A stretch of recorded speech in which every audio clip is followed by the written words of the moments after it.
Hema committee report പുറത്തുവന്നതിന് പിന്നാലെ വലിയൊരു പ്രതിസന്ധിയാണ് സിനിമാ മേഖല ഇന്ന് നേരിടുന്നത്. സമാന പ്രതിസന്ധി ഇന്ന് കേരളത്തിലെ കോൺഗ്രസ് പാർട്ടിയും നേരിടുന്നു. കാരണം AICC അംഗവും മുതിർന്ന വനിതാ കോൺഗ്രസ് നേതാവും 37 വർഷത്തെ പ്രവൃത്തി പരിചയമുള്ള സിമി റോസ്ബെൽ ജോൺ നടത്തിയ വെളിപ്പെടുത്തലുകളാണ്. ഈ വെളിപ്പെടുത്തലിൽ ഇന്നവരെ കോൺഗ്രസിൽ നിന്നും തന്നെ പുറത്താക്കിയിരിക്കുകയാണ്. ഈ വിഷയത്തിൽ കൂടുതൽ സംസാരിക്കാനായി, കൂടുതൽ പ്രതികരിക്കാനായി സിമി റോസ്ബെൽ ജോൺ ഇപ്പോൾ കൈരളി ന്യൂസിനൊപ്പം ചേരും. നമസ്കാരം.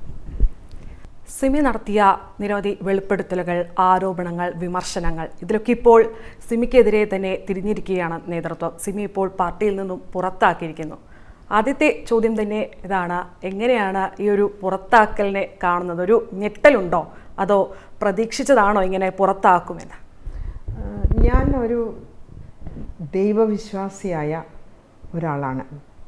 ജീവിതത്തിൽ അടുത്ത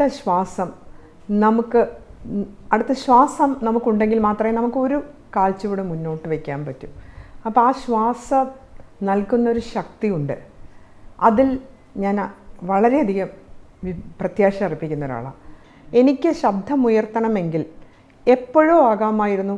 ഇവിടെ റിബലായി ഈ കോൺഗ്രസ് പാർട്ടിയിൽ മത്സരിച്ച ദീപ്തി മേരി വർഗീസ് റിബലായി മത്സരിച്ച് കൊച്ചിൻ കോർപ്പറേഷൻ്റെ ഭരണം, ഒരു വോട്ടിനാണ് ആ 5 വർഷത്തെ UDFൻ്റെ ഭരണം എൻ വേണുഗോപാൽ എന്ന സീനിയർ KPCC ജനറൽ സെക്രട്ടറിയുടെ മേയർഷിപ്പ്. അന്ന് റിസർവേഷൻ വനിത ആയിരുന്നില്ല ആ സമയത്ത്. അപ്പോൾ സ്വാഭാവികമായിട്ട് ഏറ്റവും സീനിയർ എന്നതിൽ അദ്ദേഹത്തിൻ്റെ ആ മേയർ സ്വപ്നത്തെ, ശ്രീ എൻ വേണുഗോപാൽ, അദ്ദേഹത്തിൻ്റെ ആ സ്വപ്നത്തെ തകർത്ത് കളഞ്ഞ ചാണക്യ ബുദ്ധിയുടെ ഉടമയാണ് VD സതീശൻ. കാരണം VD സതീശൻ്റെ ആ KSUവിൻ്റെയും യൂത്ത് കോൺഗ്രസിൻ്റെയും ആ കാലഘട്ടത്തെ അദ്ദേഹത്തെ തടഞ്ഞു നിർത്തിയ ഒരു വ്യക്തി കൂടിയായിരുന്നു. അപ്പോൾ ആ ഒരു പകപോക്കലായിരുന്നു അത്. അപ്പോൾ എനിക്ക് അതിനെക്കുറിച്ച് ഇപ്പോൾ കൂടുതൽ ഞാൻ വെളിപ്പെടുന്നതിൽ പറയുന്ന അങ്ങനെ ഒരാളെ സംരക്ഷിക്കുന്നു. അത് എന്ന് മുതലാണ്? അത് കഴിഞ്ഞിട്ട് 3 മാസത്തിനുള്ളിൽ തിരിച്ചെടുത്തു, അഖിലേന്ത്യാ ജനറൽ സെക്രട്ടറി ആക്കി. അവരെ ഉൾക്കൊള്ളുന്ന, അവരെ ചേർത്ത് പിടിക്കുന്ന സ്പോൺസേഴ്സ് അവർക്കുണ്ട്. ആ വാക്കാണ് ഞാൻ ഉപയോഗിക്കുന്നത്. അപ്പോൾ ഈ ശ്രീ എൻ വേണുഗോപാൽ ഇവിടുത്തെ ശക്തനായ ഒരു നേതാവായിരുന്നു. അദ്ദേഹം പോലും ദുർബലനായി പോയി. അപ്പോൾ അന്ന് മുതലേ ഞാൻ ശ്രദ്ധിക്കുന്നതാണ്, ഇദ്ദേഹത്തെ ഒന്നും നമുക്ക് പ്രെഡിക്റ്റ് ചെയ്യാൻ പറ്റില്ല. നമ്മൾ മനസ്സിൽ കാണുമ്പോൾ അദ്ദേഹം മാനത്ത് കാണും. നേരത്തെ പല മാധ്യമങ്ങളോടും സിമി തന്നെ പറഞ്ഞിട്ടുണ്ട്, ഇങ്ങനെ നേരത്തെ ഇൻ്റർവ്യൂകളൊക്കെ കൊടുത്തിട്ടുണ്ട്. എന്നാൽ ഈ VD സതീശനെതിരെ പറയുന്ന ഭാഗമൊക്കെ കട്ട് ചെയ്യണം, ഇത് ടെലികാസ്റ്റ് ചെയ്യാൻ സാധിക്കില്ല, അത്തരം സമ്മർദ്ദം അവർക്കുണ്ട് എന്ന് പറഞ്ഞിരുന്നല്ലോ. അല്ല, പറഞ്ഞതല്ല. ഏറ്റവും ഞാൻ അങ്ങോട്ട് അപ്രോച്ച് ചെയ്തതായി. കാരണം ഇന്നിപ്പോൾ ഇൻ്റർനാഷണൽ മീഡിയ വരെ എന്നെ അപ്രോച്ച് ചെയ്യുന്നുണ്ട്. ഈ ഒരു എന്നോടുള്ള പ്രതികാര ബുദ്ധി കൊണ്ട് ഈ ഇന്ത്യൻ നാഷണൽ കോൺഗ്രസിനെ ലോകത്തിന് മുമ്പിൽ നാണം കെടുത്തിരിക്കുകയാണ്. കാരണം തൂക്കിക്കൊല്ലാൻ പോകുമ്പോൾ പോലും ചോദിക്കാറുണ്ട് പ്രതിയോട്, എന്തെങ്കിലും കഴിക്കണം, അവസാനത്തെ ആഗ്രഹം എന്താണ് എന്ന് ചോദിക്കും. അത് ലോക നിയമമാണ്. ഇതങ്ങ് കുറച്ച് സ്ത്രീകളും കൂടി ചേർന്ന് അങ്ങോട്ട് ആഘോഷിച്ചിട്ട് അങ്ങോട്ട് എന്തോ ഒരാളെ അങ്ങ് പെട്ടെന്ന് കൊല്ലുക. എനിക്ക് മനസ്സിലാവുന്നില്ല ഇവരുടെയൊക്കെ ആഹ്ലാദം എന്തായിരുന്നു. നിങ്ങൾ ആ ചാനലിൽ കണ്ടിട്ടുണ്ടാവും. ഞാൻ എന്ത് കുറ്റമാണ് ചെയ്തത്? ഇവിടെ ഉമാ തോമസിൻ്റെ ഇലക്ഷന് ഉമ്മൻചാണ്ടി സാറും രമേശ് ചെന്നിത്തലയും എല്ലാവരും കഷ്ടപ്പെട്ട് ഇവിടെ വന്ന് ക്യാമ്പ് ചെയ്ത്. അന്ന് ഉമ്മൻചാണ്ടി സാറ് ആരോഗ്യം കുറച്ച് മോശമായ അവസ്ഥയിൽ പോലും അദ്ദേഹം ഇവിടെ വന്ന് പ്രവർത്തിച്ചായിരുന്നു. PT-യോടുള്ള സ്നേഹം കണ്ട് എന്നെ അദ്ദേഹം വിളിച്ച്, KC ജോസഫിൻ്റെ മൊബൈലിൽ വിളിച്ച് സംസാരിച്ച് എന്നെ രംഗത്തിറക്കിയതാണ്. ആ സമയത്ത് പോലും ഈ ശ്രീമതി ദീപ്തി മേരി വർഗീസ് എന്താണ് ചെയ്തതെന്ന് നിങ്ങൾക്ക് എല്ലാവർക്കും അറിയാം. പാർട്ടി വിരുദ്ധ പ്രവർത്തനം നടത്തുകയും LDF കൺവീനർ EV ജയരാജൻ സാറിനെ കോൺടാക്റ്റ് ചെയ്യും. എല്ലാ രേഖകളും, ശബ്ദ സന്ദേശവും എല്ലാം പുറത്തു വന്നതാണ്. അത്രയും പാർട്ടി വിരുദ്ധ പ്രവർത്തനം നടത്തി അവസാനം ദല്ലാൽ നന്ദകുമാർ അതിൻ്റെ എല്ലാ രേഖകളും TV-യിലൂടെ കാണിക്കുകയും തിരിച്ച് ഇവരെ വെല്ലുവിളിച്ചു. 1 കോടിക്ക് മാനനഷ്ട കേസിന് കൊടുക്കാൻ. നിങ്ങളെല്ലാവരും അത് കേട്ടതാ. 1 രൂപയ്ക്ക് മാനനഷ്ട കേസ് കൊടുത്തില്ല. അപ്പോൾ അവരെ സംരക്ഷിച്ച് നിർത്തുന്നു. ഉമാ തോമസ് എന്നോട് അതിനെക്കുറിച്ച് ഒത്തിരി സങ്കടം പറഞ്ഞ് ഉമാ തോമസ് പേടിച്ചിരിക്കുകയാണ്, ഇപ്പം മിണ്ടുന്നില്ല. കാര്യം എന്താണെന്നറിയോ?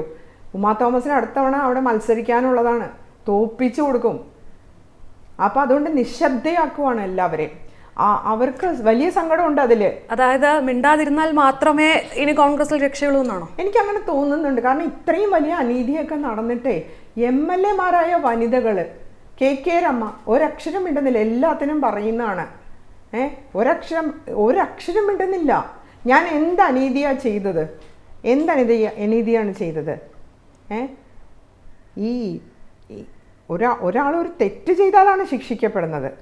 ഞാൻ എന്ത് അനീതിയാണ് ചെയ്തത്? നിങ്ങളിവിടെ കണ്ടില്ലേ, ഓരോ ആൾക്കാർക്ക് പിന്നീട് മത്സരിക്കാനുള്ള, കൗൺസിലറായിട്ട് മത്സരിക്കാനുള്ള അവസരം നിഷേധിക്കപ്പെടുകയാണ്. ചൂഷണത്തിന് വിധേയായില്ലെങ്കിൽ അവസരങ്ങൾ നിഷേധിക്കപ്പെടുന്നു. ഞാൻ എല്ലാവരെയും അടച്ചാക്ഷേപിക്കുന്നില്ല. ഒരുപാട് നല്ല വനിതകളുണ്ട്, ഒരുപാട്. അവർക്ക് നിലപാടുകളുണ്ട്. അവരെ സംബന്ധിച്ചിടത്തോളം അവർക്ക് അടുത്ത തവണ വേണ്ട, സീറ്റ് വേണ്ട. അവർക്ക് അവരുടെ സ്വഭാവശുദ്ധിയാണ് ഒരു വലിയ പോസ്റ്റിനേക്കാൾ വലുത്. ഒരു കൗൺസിലറായില്ല, അല്ലെങ്കിൽ ഒരു മെമ്പറായില്ല, അല്ലെങ്കിൽ ഒരു KPCC ഭാരവാഹിയായില്ല, ഒരു ജില്ലാ ഭാരവാഹിയായില്ല. അതിനൊക്കെ അപ്പുറത്തെ മൂല്യാധിഷ്ഠിതമായ ജീവിതം നയിക്കുന്ന ഒട്ടനവധി വനിതകൾ ഈ പാർട്ടിയിലുണ്ട് എന്ന് ഞാൻ വിശ്വസിക്കുന്നു. അവരൊക്കെ ഈ സിമി റോസ് ബെൽജോണിന്റെ ഈ ഒരു വെളിപ്പെടുത്തലിന് പിന്നാലെ അവര് രംഗത്ത് വരുമെന്ന് കരുതുന്നുണ്ടോ? കുറെ എന്നോട് പറഞ്ഞവരൊക്കെ എന്നോട് പറയുന്നത് എന്താ അറിയോ, നമ്മളൊക്കെ ജനപ്രതിനിധികളായിരുന്നവരൊക്കെയാണ്. പിന്നെ നമ്മൾ ഇങ്ങനെ പറഞ്ഞു കഴിഞ്ഞ് നമ്മുടെ വീട്ടുകാർക്ക് തന്നെയല്ലേ നാണക്കേട്, എൻ്റെ ഭർത്താവിന് നാണക്കേട്, അല്ലെങ്കിൽ എൻ്റെ മക്കൾക്ക് നാണക്കേട്, അങ്ങനെ പറയുകയാണ്. അവരുടെ നിസ്സഹാവസ്ഥ കൊണ്ടാണ് അവർ വരാത്തത് എന്നാണ് ഞാൻ മനസ്സിലാക്കിയിരിക്കുന്നത്. അല്ലാതെ അവർ നേതൃത്വത്തിൽ ആരെങ്കിലും ഭയക്കുന്നുണ്ടോ?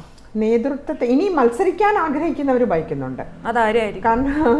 കാരണം ഓരോ ഇപ്പം ഈ എറണാകുളത്തെ കാര്യങ്ങൾ ഞാൻ തുറന്നു പറഞ്ഞല്ലോ. എറണാകുളത്തെ പവർ ഗ്രൂപ്പിനെ കുറിച്ച് അറിയാമല്ലോ. കാരണം വലിയ ശക്തരായ പുരുഷന്മാർ പേടിക്കുന്നതാണ് അവരെയൊക്കെ, മനസ്സിലായി. ഇപ്പം VJ പൗലോസ് KPCC വൈസ് പ്രസിഡന്റാണ്. അദ്ദേഹം എത്രമാത്രം പരാതിയാണ് അദ്ദേഹം KPCC പ്രസിഡന്റിനോട് പറഞ്ഞിരിക്കുന്നത്. ഈ VD സതീശനെ പറ്റി എന്തുമാത്രം പരാതിയാണ് പറഞ്ഞിരിക്കുന്നത്. ഏറ്റവും വലിയ രസം, ഞാൻ പരാതി ഇപ്പം ഈ അദ്ദേഹം പ്രസിഡൻ്റായിട്ട് 3 വർഷമാവുന്നു. ഞാൻ എത്രമാത്രം പരാതി കൊടുത്തു, എന്നോട് എന്തിനാണ് ഇങ്ങനെ കാണിക്കുന്നത്. ഇപ്പം ഞാൻ ഒരു പരാതിയും കൊടുത്തിട്ടില്ല എന്ന് ഷെമാ മുഹമ്മദ് പറയുന്നു അതിൽ. അപ്പോൾ നമ്മുടെ പരാതികൾ പോലും അപ്രതീക്ഷിതമാവുകയാണ്. നമ്മുടെ പരാതികൾ പോലും അവിടെ നിന്ന് പറന്നു പോവുകയാണ്. താങ്കൾക്കറിയാമല്ലോ, ഞാൻ ഇവിടെ വന്ന എല്ലാ സുഹൃത്തുക്കളും എൻ്റെ സുഹൃത്തുക്കളായിട്ടാണ് ഞാൻ എല്ലാവരെയും കാണുന്നത്. എല്ലാവരോടും ഞാൻ ചോദിച്ചു, നിങ്ങൾ ഈ ജബീം എത്ര വർഷമായിട്ട് അറിയാം? അപ്പോൾ ഡൽഹിയിൽ നിന്ന് വന്നൊരു പത്രപ്രവർത്തനം, അദ്ദേഹത്തിൻ്റെ പേര് ഞാൻ പറയുന്നത്, അദ്ദേഹം എന്നോട് പറഞ്ഞു, ഇവർ അവിടുത്തെ ഈ യൂത്ത് കോൺഗ്രസ്സിൽ ഒരു വോട്ടും കിട്ടി. ഇവരവിടെ അഖിലേന്ത്യാ സെക്രട്ടറി ആയപ്പോൾ പോലും എനിക്ക് അറിയില്ലായിരുന്നു. ഇവർ മഹിളാ കോൺഗ്രസ് പ്രസിഡന്റ് ആയപ്പോഴാണ് ഇവർ ഇത്രയും വലിയ നേതാവാണെന്ന് ഞാൻ അറിഞ്ഞത്. ഇപ്പോൾ 2 വർഷമായിട്ടുള്ളൂ ആളുകൾ അറിയാൻ തുടങ്ങിയിട്ട്. പിന്നെ PR വർക്ക് ഉണ്ട്, ഒരുപാട് കാര്യങ്ങളുണ്ടല്ലോ ഇന്ന് നേതാവാകാനായിട്ട്. പിന്നെ ലീഡേഴ്സിൻ്റെ സപ്പോർട്ടുണ്ട്, മണി പവറുണ്ട്.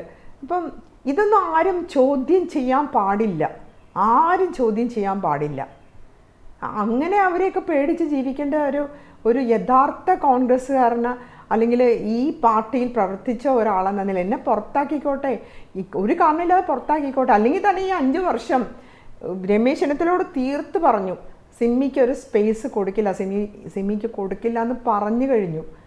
പിന്നെ എനിക്ക് വേണമെങ്കിൽ 5 വർഷം മുമ്പ് തന്നെ എനിക്ക് പരാതിപ്പെടാമായിരുന്നു.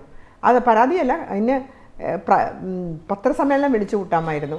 സതീശൻ എന്നെ പ്രവർത്തിക്കാൻ അനുവദിക്കുന്നില്ല. അപ്പോൾ KPCC പ്രസിഡന്റ് പറഞ്ഞത്, KPCC വൈസ് പ്രസിഡൻ്റായ ഈ DCC അദ്ദേഹമാണല്ലോ VJ പൗലോസിൻ്റെ കാലഘട്ടത്തിലാണ് തുടർച്ചയായി കോതമംഗലത്തെ MLA ആയിരുന്ന ഈ പൗലോസിൻ്റെ സ്ഥിതി ഇതാണ് മോളെ എന്ന് പറഞ്ഞതാണ്. എല്ലാവരും ഉണ്ട് അവിടെ, ഒറ്റയ്ക്കൊന്നും അല്ല പറഞ്ഞത്. ഈ ലിജു അടക്കം സർവ്വ ഭാരവാഹികളുണ്ട്. ചിലപ്പോൾ അതൊക്കെ നിഷേധിക്കുമായിരിക്കും. എല്ലാവരും ഉണ്ട് അവിടെ. അപ്പോൾ KPCCയുടെ ഉപാധ്യക്ഷൻ പോലും അവിടെ ഒന്നുമല്ല.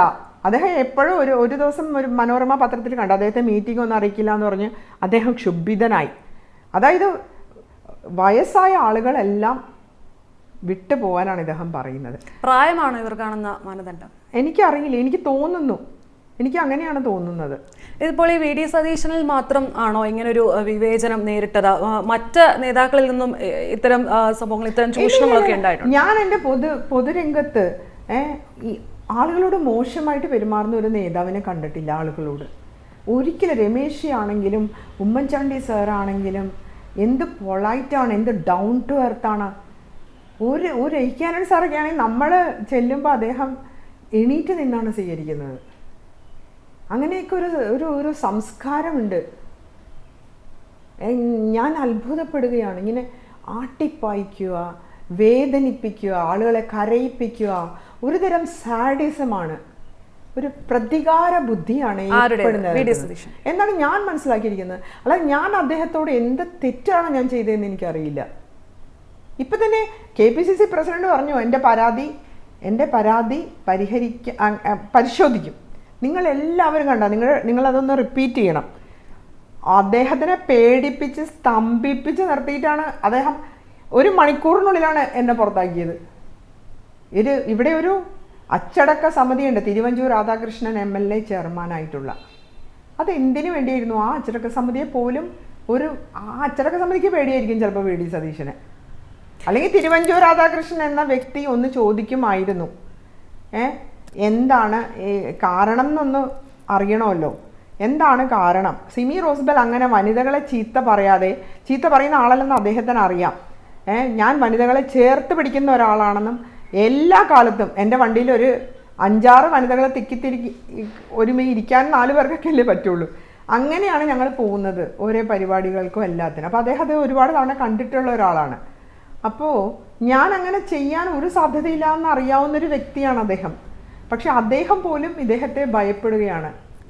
അതായത് പ്രവർത്തകരോടും അണികളോടൊക്കെ ധിക്കാരത്തോടും ധാർഷ്ട്യത്തോടും കൂടിയാണോ VD സതീശൻ പ്രതികരിക്കുന്നത്? അങ്ങനെയാണോ സിമി കരുതുന്നത്? കാരണം നേരത്തെ പല മാധ്യമങ്ങളോടും സിമി പറയുകയുണ്ടായി, PT തോമസിന്റെ മൃതദേഹത്തിനരികെ നിൽക്കുന്ന സമയത്ത് ഈ സതീശൻ ഇത്രയും ധിക്കാരത്തോടുകൂടി സംസാരിച്ചു എന്നൊക്കെ പറയുന്നുണ്ടായിരുന്നല്ലോ. ബാബുവിനെ കൊണ്ടാണ് സംസാരിപ്പിച്ചത്, ബാബുവിനെ കൊണ്ട്. അപ്പോൾ ഇദ്ദേഹത്തെ പ്രതിപ്പെടുത്താൻ ബാബുവിന് എന്നോട് അങ്ങനെ സംസാരിച്ചേ പറ്റൂ. ഞാൻ ആ വിഷയം അദ്ദേഹത്തിൻ്റെ ഭാര്യയോട് സംസാരിച്ചതാണ്. നിങ്ങൾക്ക് പറ്റിയാൽ ആ ക്ലിപ്പിംഗ്സ് എന്താ അതിന് പറയുന്നത്, നിങ്ങളുടെ ലൈബ്രറിയിൽ ഉണ്ടെങ്കിൽ ഒന്ന് നോക്കിയാൽ അറിയാം. ഇഷ്ടമില്ലാത്തവരെ തീർത്ത് കളയും. എന്നാണ് എന്നെ തീർക്കുന്നതെന്ന് ദൈവത്തിന് മാത്രമേ അറിയാം. എൻ്റെ അമ്മ വല്ലാതെ ഭയന്നിരിക്കുവാണ്. കാരണം ഈ മീഡിയാസ്, മലയാള മനോരമ അവരുടെ ബാലജനസഖ്യത്തിലൂടെ വളർത്തിക്കൊണ്ടുവന്ന ഒരാളാണ് ഞാൻ എൻ്റെ കുഞ്ഞ് നാളുകളിൽ. ആ മലയാള മനോരമയിൽ ഈ വാർത്ത ഇന്ന് ലോകം ഈ വാർത്ത ഏറ്റെടുത്തിട്ടുണ്ട്. പക്ഷേ മനോരമയിൽ ഒരു ചരമക്കുറിപ്പ് പോലെ ഒരു വാർത്ത വന്നിരിക്കുന്നത്. അദ്ദേഹത്തിൻ്റെ സ്വാധീനം എന്താണ് എന്ന് അന്ന് ആലോചിച്ച് നോക്കി. അവരുടെ PR വർക്ക് എന്താണ്? ജെബി മേത്തർ, ഇന്നിപ്പം മണി പവർ, അതൊരു വലിയ ഘടകമാണ് പാർട്ടിയിൽ. ഇപ്പോൾ ഈ സതീശനെതിരെ ഇങ്ങനെ സിമി ഇങ്ങനെ പറയുന്നുണ്ട്. അപ്പം തന്നെ ജെബി മേത്തർ MP-യുടെയും പേരെടുത്ത് പറയുന്നുണ്ട്. ഇങ്ങനെ പേരെടുത്ത് നമ്മൾ ആരോപണം ഉന്നയിക്കുമ്പോൾ നമുക്ക് ആ ആരോപണത്തിൽ അത്രയും ഉറച്ചു നിൽക്കുന്നുണ്ട്, അത്രയും ധൈര്യമുള്ളത് കൊണ്ടായിരിക്കണമല്ലോ. ഞാൻ പോസ്റ്റ് ആഗ്രഹിക്കുന്നില്ലല്ലോ. എനിക്ക് അടുത്ത തവണ MLA MP നല്ല കാലത്ത് കേരളം മുഴുവനും ഞാൻ നടന്നിട്ടുള്ള ഒരാളാണ്. നിങ്ങൾക്കറിയാം, ഏത് കാലാവസ്ഥയിലും അത്രയും മഴയും വെയിലും ഒന്നും എനിക്ക് വയറ്റിലൊരു കുട്ടിയുള്ളത് പോലും ഒരു പ്രശ്നമല്ല. അത്രയ്ക്കും വലിയ, ഞാൻ പറഞ്ഞില്ലേ, അത്രയും ഒരു പോരാട്ട വീര്യം എനിക്കുണ്ടായിരുന്നു. നേരത്തെ ഈ ദീപ്തി മേരി വർഗീസിനെ 3 മാസത്തിന് ശേഷം തിരിച്ചെടുത്തു എന്ന് പറഞ്ഞിരുന്നല്ലോ. VD സതീശൻ എന്തായിരിക്കും അവരോട് ഇത്ര സോഫ്റ്റ് കോർണർ ഉണ്ടാവാനുള്ളൊരു കാര്യമായി കരുതുന്നത്? അതെ, അദ്ദേഹത്തോട് തന്നെ ചോദിക്കണം. കാരണം ഇപ്പോഴും പ്രൊട്ടക്റ്റ് ചെയ്തേക്കുമല്ലോ. ഇത്രയും വലിയ ഒരു MLA പേടിച്ചിട്ട് അവർ മിണ്ടുന്നില്ല. അവരെ തോൽപ്പിക്കാൻ ശ്രമിച്ചിട്ട് അതിൻ്റെ എല്ലാ രേഖകളും കൊണ്ടിട്ട് ഈ KPCC ഒരു നടപടി എടുത്തില്ല. ഈ ജില്ലയിലെ ഒരു KPCC. അപ്പോൾ പവർ ഗ്രൂപ്പ് എന്ന് പറഞ്ഞാൽ എന്താണ്? ഇപ്പം നമ്മൾ ഇതൊക്കെ കണ്ടിട്ട് നിശബ്ദയായിട്ടിരിക്കണം. കുലീനതയുടെ ഭാരം കൊണ്ട് ശബ്ദം പുറത്തു വരാത്ത, അതായത് പവർ ഗ്രൂപ്പ് ഉണ്ട് എന്ന് ഉറച്ച് വിശ്വസിക്കുകയാണോ സിമി? അതിലൊരു പ്രധാനിയായി തന്നെയാണോ VD സതീശനെ കാണുന്നത്? തീർച്ചയായിട്ടും. മറ്റാരൊക്കെ പവർ ഗ്രൂപ്പിലുണ്ടെന്നാണ് കരുതുന്നത്? ഹൈബീഡൻ ഉണ്ട്. കാരണം ഹൈബീഡൻ പലതവണ പറഞ്ഞു, എനിക്ക് എന്തെങ്കിലും ഒരു പോസ്റ്റ് കിട്ടിയാൽ പോസ്റ്റ് കൊടുക്കുവാണെങ്കിൽ ആ പാർട്ടി ഗ്രൂപ്പ് വിട്ടുപോകുമെന്ന് പറഞ്ഞു. രമേശ് ചെന്നിത്തലയെ പോലും ഉൾമൂലയിൽ നിർത്തിയ നേതാവാണ്. ഇപ്പോൾ ഈ വി ഡി സതീശൻ ഇപ്പോൾ മാധ്യമങ്ങളോടൊക്കെ സംസാരിക്കുമ്പോൾ സിമിയെക്കുറിച്ച് പറയുന്നത് സിമി ഒരു അധികാരമോഹിയാണ്, കിട്ടിയതൊന്നും പോരാ എന്നൊക്കെയാണ് പറയുന്നത്. ഇതിനോടൊക്കെ എങ്ങനെയാണ് പ്രതികരിക്കുന്നത്? ഞാൻ പറയട്ടെ, എനിക്കൊരു പെൻഷൻ ഉണ്ട്. ഇദ്ദേഹം എൻ്റെ പെൻഷൻ 1.5 ലക്ഷം രൂപയാണ് എന്ന് പറയുകയാണെങ്കിൽ അദ്ദേഹം പ്രൂവ് ചെയ്യുകയാണെങ്കിലുണ്ടല്ലോ, അദ്ദേഹം തന്നെ വീട്ടിൽ പോയിട്ട് ഞാൻ തലമുണ്ടനം ചെയ്യാം. കാരണം ഒരു ബേസിക് PSC മെമ്പറുടെ 2017 സാലറി എന്ന് പറയുന്നത് 70,000 ആണ്. അതിൻ്റെ ഒരു 40% ആണ് നമുക്ക് കിട്ടുന്നത് പെൻഷനായിട്ട്. ഇത്രയും പച്ചക്കള്ളം ഇദ്ദേഹം പറയുകയാണ്. ഇത് നിങ്ങൾക്ക് ഏത് രേഖകളും പരിശോധിക്കാം. ജെബിക്ക് 2 ലക്ഷം രൂപ ശമ്പളമുണ്ട്, മറ്റെല്ലാവിധ ആനുകൂല്യങ്ങളും കൂടി 5 ലക്ഷം രൂപ കിട്ടുന്നുണ്ട്.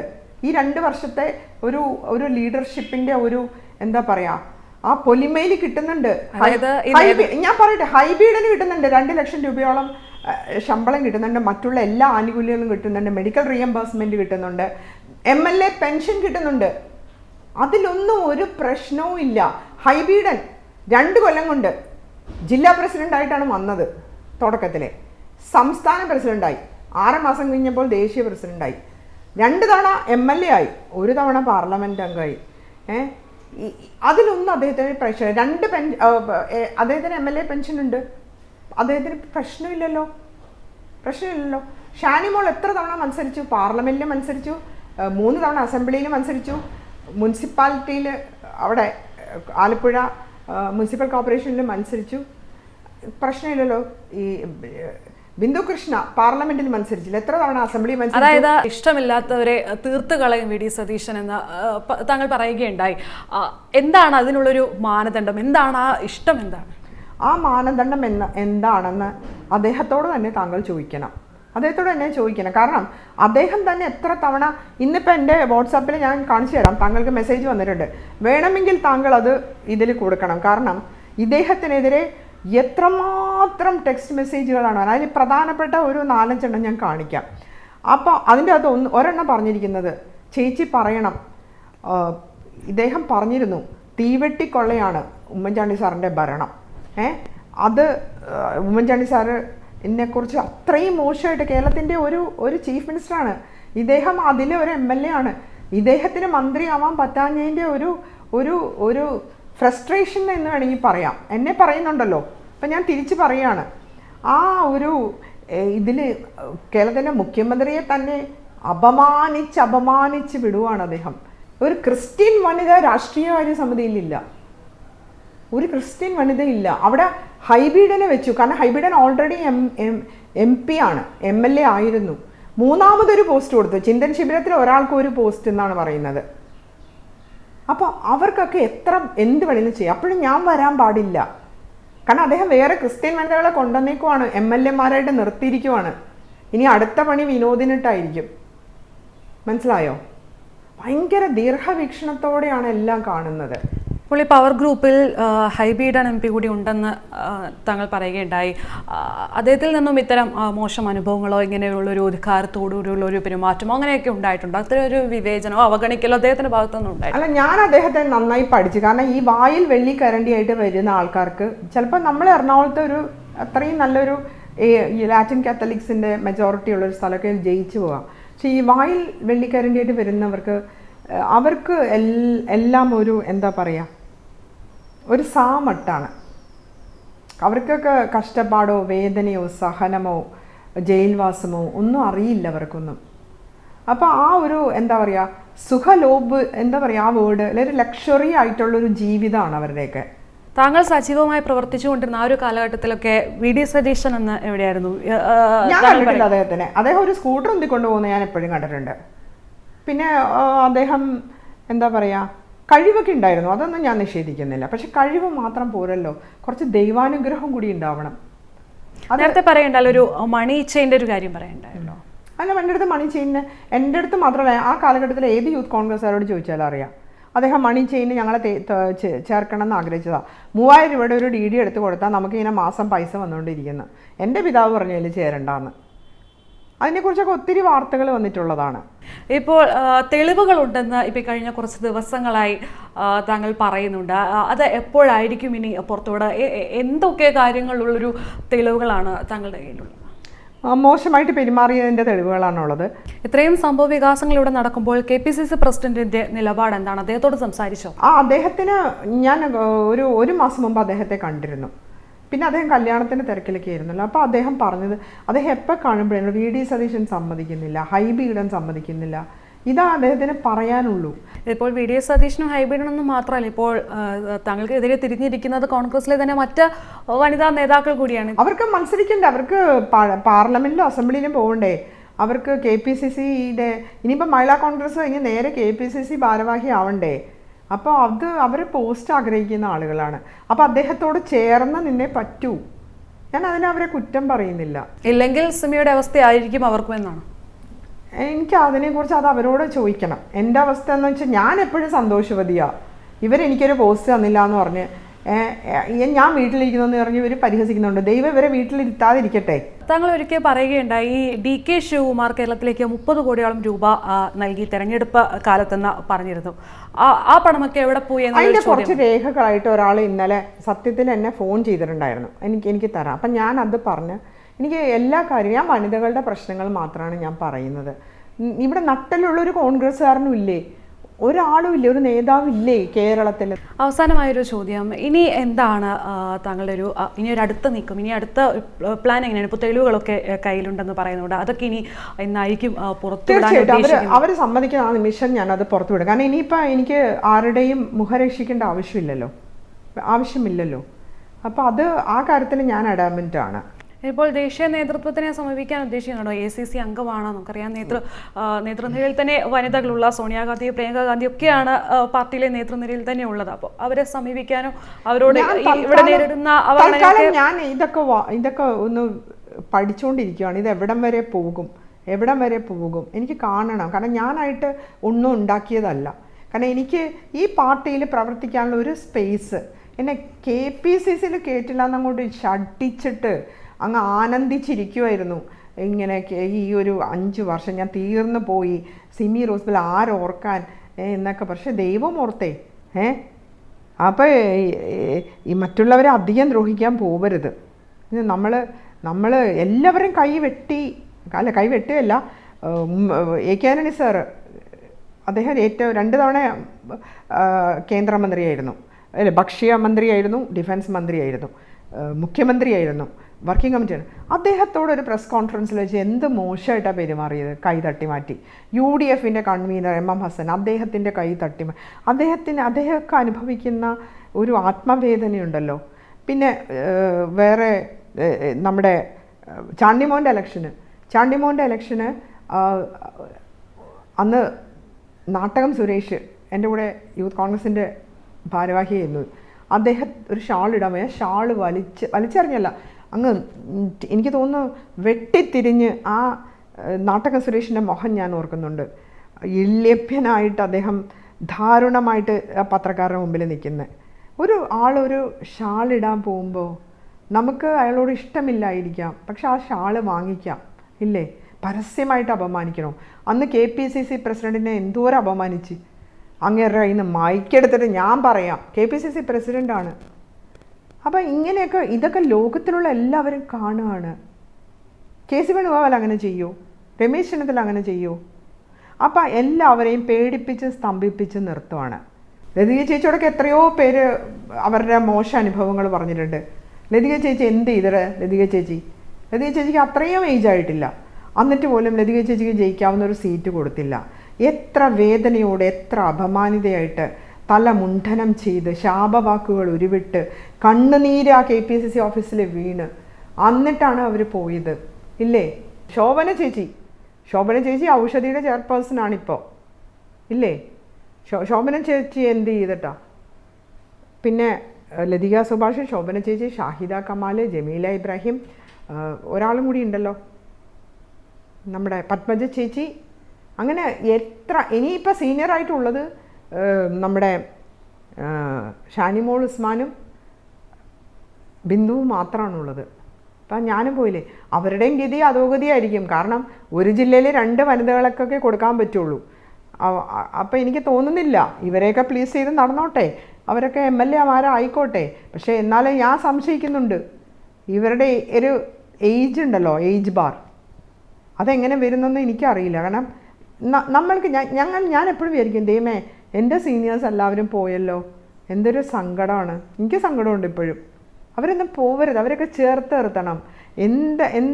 ആരാണ് പ്രവർത്തിക്കാൻ ആഗ്രഹിക്കാത്തത്? എന്നാലും ഈ ആരോപണങ്ങളിലൊക്കെ മറുപടി പറയേണ്ടത് കോൺഗ്രസ് നേതൃത്വമാണ്, പ്രതിപക്ഷ നേതാവ് വി.ഡി. സതീശനാണ്. എന്തായാലും മുന്നോട്ട് വെച്ചാൽ പിന്നോട്ട് വെക്കില്ല എന്ന് തന്നെയാണ് സിമി റോസ്ബെൽ ജോണിൻ്റെ തീരുമാനം. പ്രതികരിച്ചിട്ട് വളരെയധികം നന്ദി.